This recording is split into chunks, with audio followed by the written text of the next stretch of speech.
Morning dear student. आज हम लोग पढ़ने वाले हैं वायरस। क्या पढ़ने वाले हैं भाई? वायरस। ठीक है, तो वायरस के बारे में हम क्या करेंगे? अध्ययन करेंगे, है ना भाई। तो जैसे सबको पता है, जो वायरस होता है अत्यंत ही सूक्ष्म जीव होते हैं, है ना भाई, जो सामान्य आंखों से नहीं दिखाई देता। इसको देखने के लिए इलेक्ट्रॉन माइक्रोस्कोप की जो आवश्यकता पड़ती है ना भाई। और आप लोगों को पता है कि यदि हम प्राप्त स्थान देखें तो वायरस कहीं पास भी पा सकते हैं, है ना भाई, कहीं पास भी हो सकता है। और यह एक भयंकर जो है रोगाणु होता है ना भाई, अर्थात तो रोगजनक करने वाला वायरस है ना भाई। और ये मुख्यतः परजीवी होते हैं, दूसरे जीव पर ये क्या करते हैं? अपना जीवन यापन करते हैं। और यह बाकी समय में, यदि यह निर्जीव अवस्था में होते हैं, है ना भाई, ये बाकी समय में क्या होते हैं? निर्जीव अवस्था में होते हैं। जब ये पोषक किसी जीव के शरीर में प्रवेश करता है तभी एक यह सजीव की तरह एक्टिव हो जाता है, कार्य हो जाता है, मतलब क्रियाशील हो जाता है।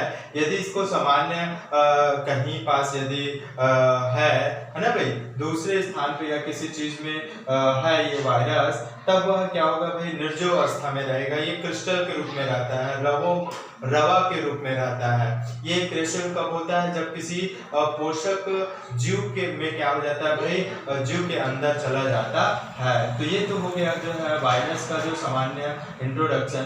तो इनके हम नेचर के बारे में देखते हैं। तो नेचर के अंतर्गत जो वायरस होता है, इसको जो है अभी तक जो है 5 जगत वर्गीकरण देखे, इसमें देखे कि वायरस को किसी भी जगत में नहीं रखा गया है ना भाई। देखिए प्रोटो जो मोनेरा जगत के अंतर्गत देखे तो वहाँ जीवाणु को रखा गया है, लेकिन इसको किसी भी जगत के अंतर्गत नहीं रखा गया है, क्योंकि ये जो वायरस है वह अभी भी अपवाद जो है आपत्तिजनक एक जीव है, जीव भी नहीं कह सकते, क्योंकि कुछ वैज्ञानिकों ने इन्हें जो है सजीव का दर्जा दिया है और कुछ वैज्ञानिकों ने इसे निर्जीव का दर्जा दिया है। अतः कुछ वैज्ञानिक इसे सजीव कहते हैं और कुछ वैज्ञानिक इसे निर्जीव कहते हैं।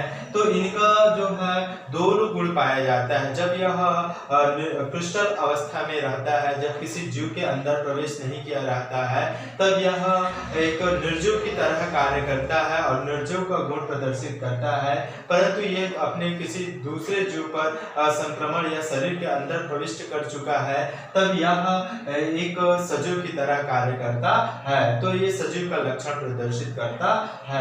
ठीक है, अतः जो वायरस है उसको जो है सजीव तथा निर्जीव के बीच के कड़ी भी कहा जाता है। क्या कहा जाता है? सजीव और निर्जीव के बीच के कड़ी भी कहा जाता है। यह जो है ये अकोशिकीय होता है। क्या होता है भाई? अकोशिकीय होता है, अर्थात इनमें कोशिका नहीं पाया जाता है। और ये जो है न्यूक्लियोप्रोटीन का बना होता है। किसका बना होता है? न्यूक्लियोप्रोटीन का बना होता है। तो इस प्रकार हमने जो है वायरस का इंट्रोडक्शन और नेचर के बारे में देखे। अब हम इनके कुछ सामान्य लक्षण हैं उनको देख लेते हैं, है ना भाई। तो सामान्य लक्षण के अंतर्गत पहला देखते हैं कि वायरस अकोशिकीय अति सूक्ष्म संक्रमक रोग कण है ना भाई। कहने का मतलब है कि इनमें कोशिका नहीं पाया जाता है, ये बहुत सूक्ष्म कण होता है और ये संक्रमण जो है उत्पन्न करने वाला और तथा रोग संक्रमक कहने मतलब है कि दूसरे ऊपर जो है प्रविष्ट होने वाला एक जो है कण है। क्या है? कण है ना भाई। अब दूसरा देख लेते हैं, केवल पोषक के अंदर जो है वृद्धि करता है ना भाई। इनमें जो वायरस है, तो वायरस केवल किसमें होता है भाई? तो ये केवल पोषक जो जंतु है या पौधे हैं उनके ऊपर ये क्या करता है? वृद्धि करता है ना। अब तीसरा देख लेते हैं विषाणु न्यूक्लियोप्रोटीन की जो है तथा नाभिक में डीएनए या फिर आरएनए पाया जाता है। मान ले जाए क्या है भाई? विषाणु है। ये क्या है भाई? मान ले जाए एक विषाणु है, तो उस विषाणु के नाभिक में क्या पाया जाता है भाई? तो डीएनए या फिर आरएनए ये पाया जाएगा। और ये जो है किसके बने होते हैं? इनके आवरण है, वह आवरण न्यूक्लियो प्रोटीन ठीक है, न्यूक्लियोप्रोटीन की बनी होती है। ठीक है, अगला देखते हैं जंतु में रुधिर व पौधों में फ्लोएम द्वारा संचरण करता है ना भाई। यदि पौधा में जो है अंदर मान लिया जाए पौधा में संक्रमण किसके माध्यम से करता है, तो उनके फ्लोएम के माध्यम से। ठीक है, पौधा इस प्रकार से है ना भाई, ये पौधा है, तो ये वाला जो भाग है उसको हम क्या कहेंगे भाई, जाइलम कहेंगे। क्या कहेंगे, जाइलम कहेंगे, है ना भाई। जो बाहरी आवरण होता है उसको जाइलम कहेंगे, और ये जो अंदर का आवरण होता है उसको हम क्या कहेंगे, उसको फ्लोएम कहेंगे। क्या कहेंगे, फ्लोएम कहेंगे। ठीक है, तो इन्हीं के माध्यम से अंदर में क्या करता है भाई, ये वायरस है वह प्रवेश करता है। ठीक है, अगला देख लेते हैं कि इनमें प्रोकैरियोटिक या फिर यूकैरियोटिक कोशिका का अभाव होता है ना भाई। ना तो इनमें यूकैरियोटिक पाया जाता है और ना तो प्रोकैरियोटिक पाया जाता है। प्रोकैरियोटिक कहने का मतलब है कि इनमें ऐसा है कि कुछ जो केंद्रक, इनमें केंद्रक का क्या होता है, अभाव होता है ना भाई, और इनमें यूकैरियोटिक है ना भाई जिसमें केंद्रक पाया जाता है। तो इस प्रकार से दोनों प्रकार का कोशिका नहीं पाया जाता है ना भाई। अगला देख लेते हैं, अगला दिया है यह क्रिस्टल के रूप में जो है पाया जाता है ना भाई, सामान्य दशा में रहता है। तो यह एक कण की भांति जो है, एक कण या फिर क्रिस्टल के रूप में क्या होता है भाई, इस प्रकार से क्रिस्टल या कण के रूप में ये क्या होता है भाई, पाया जाता है। ठीक है, अगला इसका सामान्य लक्षण देखेंगे तो जैविक क्रियाएं है ना भाई, जैविक क्रियाएं नहीं पाई जाती है। जैविक क्रियाएं कहने का मतलब है जो जीव में जिस प्रकार से क्रिया होता है, उत्सर्जन, प्रजनन, श्वसन है ना भाई इत्यादि जो क्रिया होता है, वृद्धि इत्यादि जो क्रिया होता है वह इनमें नहीं पाया जाता है ना भाई। चलो बच्चे आगे देखते हैं। आगे दिया है जो अभी हमने देखा कि वायरस होता है उसमें सजीव तथा निर्जीव दोनों के गुण पाए जाते हैं।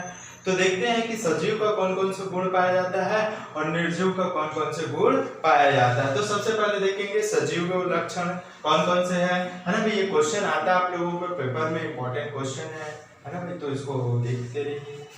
तो सबसे पहले देखेंगे जैविक लक्षण। क्या देखेंगे, जैविक लक्षण में दिया गया है इनमें अर्थात सजीव की तरह लक्षण अर्थात वृद्धि और प्रजनन पाया जाता है। वृद्धि कहने का मतलब है अपने आकार में क्या करना है, अपने जनसंख्या में वृद्धि करना है भाई। वायरस क्या होता है, एक वायरस आता है ना भाई, लेकिन वे धीरे धीरे गुणन के फलस्वरूप क्या होता है, शरीर में अपना जो गुणन के जो है प्रवृत्ति के स्वरूप जो है शरीर में पोषक के जो शरीर में बहुत सारा मात्रा में क्या हो जाता है भाई, वृद्धि करने लगता है ना भाई। एक वायरस आपको संक्रमण करेगा, लेकिन वह जो है वृद्धि करते करते बहुत सारे वायरस आपके शरीर में क्या हो जाएगा भाई, बढ़ जाएगा, जिससे आपका जो विभिन्न प्रकार के प्रोटीन एवं जो है विभिन्न प्रकार के पोषक तत्व का क्या करने लगेगा, भक्षण करने लगेगा और आपको धीरे धीरे कमजोर करके आपको ग्रस्त कर देगा। तो ये क्या होता है भाई, जैविक लक्षण है कि इनमें वृद्धि पाया जाता है जो शरीर के अंदर है ना भाई। और इसमें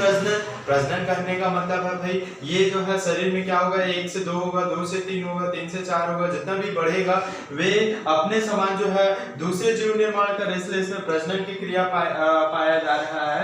अतः इनमें जैविक जो क्या है जैविक लक्षण है ना, तो इनमें वृद्धि और प्रजनन की गुण पाया जाता है। किसमें भाई, वायरस में। दूसरा देखते हैं न्यूक्लियोप्रोटीन की बनी होती है। इनके आवरण मैंने बताया किसकी बनी होती है, न्यूक्लियोप्रोटीन की बनी होती है। हमने बैक्टीरिया में देखे थे कि बहुत सारे बैक्टीरिया है जिनका आवरण न्यूक्लियोप्रोटीन की बनी हुई है। तो ये भी सजीव लक्षण आ जाएगा। तीसरा देखते हैं आनुवंशिक पदार्थ है ना भाई, जो सजीव में पाया जाता है, जैसे डीएनए, आरएनए, ये भी जो है वायरस में पाया जाता है। अगला देखते हैं इनमें नाभिकीय अम्लों का संश्लेषण अर्थात जो अम्ल है उनको जो है संश्लेषण मतलब बनाना है ना भाई, तो नाभिकीय अम्ल बनाने की इनमें जो है प्रवृत्ति होती है। अगला देखते हैं उत्परिवर्तन पाया जाता है। उत्परिवर्तन मतलब जो समय के साथ इसमें परिवर्तन होना। उत्परिवर्तन मतलब अचानक से परिवर्तन हो जाना, अचानक से क्या हो जाना भाई, परिवर्तन हो जाना। उत्परिवर्तन मतलब है किसी भी चीज का परिवर्तन हो जाना, अचानक से क्या हो जाना, परिवर्तन हो जाना है ना। तो ये क्या हो जाएगा, उत्परिवर्तन के अंतर्गत आ जाएगा। ये जो है सजीवों का गुण है ना भाई। अगला देखते हैं छठवां दिया है इनका निश्चित रूप एवं आकार पाया जाता है ना भाई। वायरस है, अभी हम उसकी संरचना के बारे में अध्ययन करेंगे, तो उनकी आकृति के बारे में अध्ययन करेंगे। तो इनका जो संरचना क्या होता है भाई, निश्चित होता है, और इनकी आकार भी क्या होती है, निश्चित होती है। अगला देखते हैं जीवों में संक्रमण द्वारा बीमारी फैलाता है ना भाई। जैसे बैक्टीरिया है, बैक्टीरिया जो है क्या करता है, दूसरे जीव में जाके क्या करता है, संक्रमण करता है, अतः वो सजीव के अंतर्गत बैक्टीरिया को रखे हैं, है ना। तो ये भी जो है बैक्टीरिया की तरह जो क्या करता है, दूसरे जीव में जाकर क्या करता है, संक्रमण फैलाता है। अगला देख लेते हैं, ये संवेदनशीलता होती है ना भाई। किसी भी चीज, ताप दाब इत्यादि के लिए संवेदनशीलता होती है ना भाई। इसलिए यदि इलाज करते हैं वायरस का, तो उनमें जो है क्या होता है भाई, कंट्रोल होता है ना। तो ये संवेदनशील होती है। ये तो हमारा जैविक लक्षण। अगला देखते हैं हम निर्जीव, है ना भाई। अगला क्या देखेंगे, निर्जीव लक्षण, जिसमें सबसे पहले देखेंगे कि यह एक रासायनिक अणु होते हैं, अर्थात ये जब शरीर के जो है बाहर रहता है, तो ये सिर्फ एक अणु के समान क्रिस्टल के रूप में जो है कार्य करता है ना भाई। जब दूसरा दिया गया है कि यह श्वसनांग एवं श्वसन नहीं पाया जाता है ना भाई। इनमें जो है हम देखे हैं जैविक जीव में क्या पाया जाता है, श्वसनांग भी पाया जाता है और श्वसन भी होता है, लेकिन इनमें जो है श्वसनांग को श्वसन करने के लिए कोई सा भी अंग नहीं पाया जाता, ना तो इसमें श्वसन क्रिया होती है। ये निर्जीव का लक्षण है। अगला देखते हैं, कोशिका द्रव्य और जो एंजाइम नहीं पाया जाता है ना भाई। तो इनमें क्या नहीं पाया जाता भाई, कोशिका द्रव्य अर्थात काइटोप्लाज्म, है ना भाई। इनमें कोशिका ही नहीं पाया जाता, तो कोशिका द्रव्य कहाँ पाया जाएगा, है ना भाई। इनमें जो है एंजाइम भी नहीं पाया जाता है ना। अगला देखते हैं, अगला निर्जीव जैसा दिया गया, इनमें उपापचयी क्रियाएं नहीं होती, है ना भाई। श्वसन ही नहीं होता। जब श्वसन होता है ना भाई, तो इनमें क्या होती है, उपापचयी क्रिया होती है, जिसमें ऑक्सीजन का टूटना, हाइड्रोजन का निकलना, है ना, ऑक्सीडेशन और जो है अपचयन इत्यादि जो क्रियाएं होती है इनमें, है ना। तो अगला दिया है, तो इस प्रकार से इनमें अपचय क्रिया नहीं होती, है ना। अगला दिया है, पांचवा दिया है कि अम्ल व क्षार के प्रति प्रतिरोध पाया जाता है ना भाई। ये अर्थात अम्ल और क्षार, इनमें जो है किसी भी प्रकार के इनमें प्रभाव नहीं पड़ता है ना भाई। तो ये हो गया इनका निर्जीव संबंधित लक्षण।